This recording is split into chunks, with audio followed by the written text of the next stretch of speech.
ராதே கிருஷ்ணா. இன்று அக்ஷய திருத்தியை.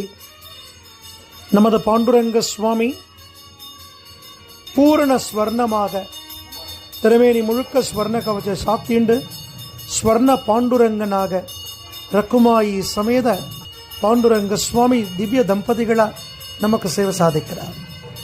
உலக மக்கள் எல்லோரும் ஐஸ்வர்யத்துடனும் ஆரோக்கியத்துடனும் இருக்கணும்னு எம்பெருமானுக்கு இன்னைக்கு விசேஷமான ஸ்வர்ண புஷ்ப ஆராதனங்கள் நடக்கிறது. வருஷத்துக்கு 3-4 முறை மட்டுமே தரிசிக்கக்கூடிய சிறப்பு அலங்காரமான ஸ்வர்ண பாண்டுரங்கன் அலங்காரத்தை வெள்ளி, சனி, ஞாயிறு 3 நாட்கள்ல நாம் தரிசிக்கிறோம். ராதே கிருஷ்ணா. ஓம் பரபிரம்மணே நமக. ஓம் சரத்